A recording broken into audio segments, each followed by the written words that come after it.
hören B1 Prüfungstraining. Sie hören eine Durchsage im Flugzeug.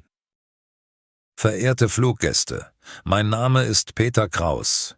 Ich bin heute der Pilot in diesem Flug nach Hamburg. Alle Gäste sind nun an Bord und wir fliegen pünktlich los. Unsere Flugzeit wird 55 Minuten betragen. Schalten Sie bitte alle elektronischen Geräte für Start und Landung aus. Sie können sie während des Fluges wieder in Betrieb nehmen. Dies gilt nicht für Mobiltelefone. Diese müssen während der gesamten Flugzeit ausgeschaltet bleiben.